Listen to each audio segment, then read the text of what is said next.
स्वागत है तुम सभी का पोस्ट एक्सप्लेन चैनल पर। तो गाइज आज की ये वीडियो सोलो लेवलिंग रैग्नारॉक पर होने वाली है। आज की इस वीडियो में हम लोग जानेंगे सोलो लेवलिंग रैग्नारॉक की स्टोरी लाइन कैसी है और ये कहाँ से स्टार्ट होने वाली है। तो जल्दी से वीडियो को स्टार्ट करते हैं। तो मानव के शुरू होते ही हमें आउटर गॉड्स के बारे में बताया जाता है। अब देखो ये ऐसे बींग्स हैं जो यूनिवर्सेस को क्रिएट करते हैं। अब देखा जाए तो इनका काम ही है ये, इसलिए इन्हें अब्सोल्यूट बींग्स कहा जाता है। वो आउटर गॉड्स यूनिवर्सेस को क्रिएट होने के साइकिल से अभी काफ़ी ज़्यादा बोर हो चुके हैं, इसलिए ये अपने इंटरटेनमेंट के लिए अपने क्रिएशन को डिस्ट्रॉय करने लगे। तभी एक खबर आई कि एक अब्सोल्यूट बीइंग इस एंडलेस चलने वाले वॉर को ऑब्जर्व करते हुए अपने ही क्रिएशन के हाथों मारा गया।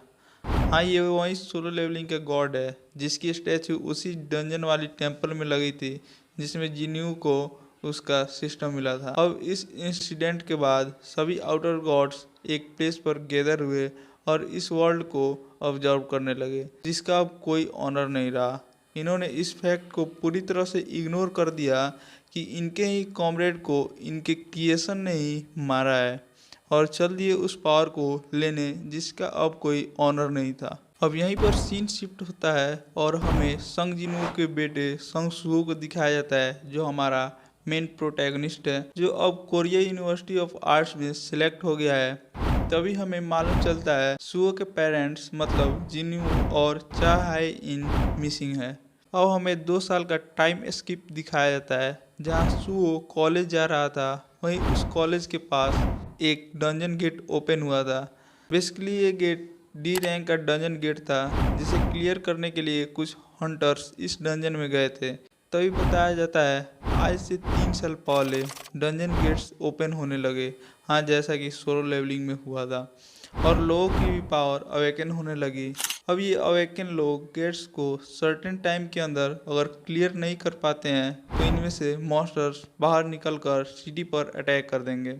और हमें मालूम चलता है कि हमारे एमसी के पास कोई पावर्स ही नहीं है, मतलब जैसा जिनवू शुरुआत में ई रैंक का था। फिर हमें क्लासरूम का सीन दिखाया जाता है जहाँ हम सुहो को देखते हैं जो पेंटिंग कर रहा होता है। वो हमें बताता है उसके हार्ट के कॉर्नर में कुछ ऐसी मेमोरीज हैं जो कि कभी घटी ही नहीं थी।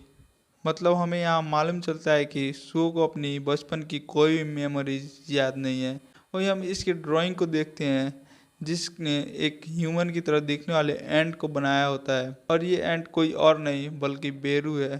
फिर सीन शिफ्ट होता है जहाँ हम देखते हैं डी रैंक के डंजन में जो हंटर्स की टीम गई थी वो वापस आ चुकी है। वहीं हमें पता चलता है कि इन सभी ने एक नए स्पीसीज के मॉन्स्टर्स के साथ फाइट की जिनकी आंख और मुंह से ब्लू कलर की फ्लेम्स निकल रही थी और ये अपने क्लॉज से अटैक कर रहे थे। मतलब ये तुम्हें सिर्फ स्क्रैचेस दे सकते हैं और ये लोग उनके खिलाफ जीत भी गए। मतलब वो मॉन्स्टर्स इतने पावरफुल नहीं थे जिसकी वजह से इनको सिर्फ कुछ स्क्रैचेस आई हैं, मतलब ज़्यादा कुछ नुकसान नहीं हुआ है। वहीं हम उन स्क्रैचेस को देखते हैं जिनसे ब्लू कलर की फ्लेम्स निकलने लगी थी।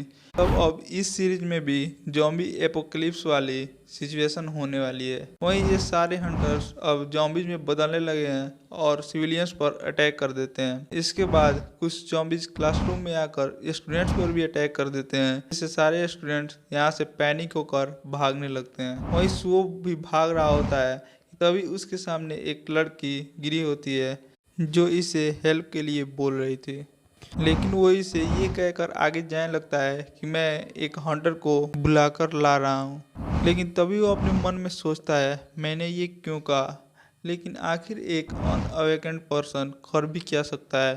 फिर वो अपने मन में सोचता है कि आखिर यहाँ डेड होते तो क्या करते। फिर हम देखते हैं उस लड़की पर जैसे ही वो मॉन्स्टर अटैक करने वाला होता है तभी सुहो आकर उसी वक्त उसके सामने एक सिस्टम पैनल ओपन होता है।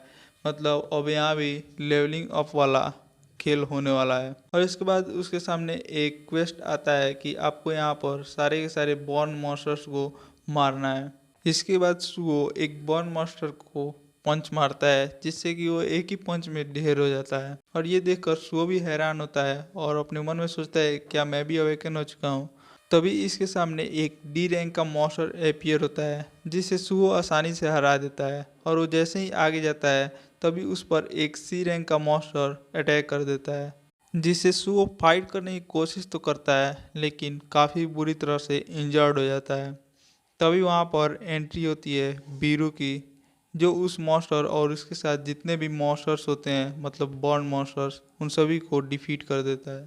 तभी हम सुहो को देखते हैं जो कि वहाँ पर बेहोश हो जाता है। इसके बाद उसकी आंखें हॉस्पिटल में खुलती है जहाँ पर उसके सामने बेरू था, जो कि उसे बताता है कि उसके फादर आउटर गॉड से लड़ने गए हैं। इसके बाद सुहो से पूछता है तो आखिर मेरी मॉम कहाँ है, क्या वो डैड के साथ में है? तो बीरू बताता है कि नहीं, मुझे नहीं पता कि वो कहाँ है और ये चीज़ अब सुहो को पता करनी है।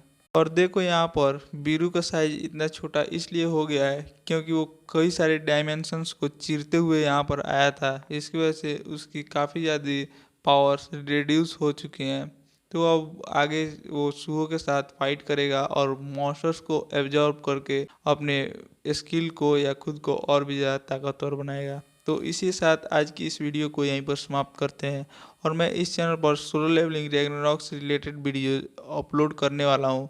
तो जल्दी से चैनल को सब्सक्राइब कर लो और साथ ही साथ वीडियो को लाइक भी कर देना। Bye bye.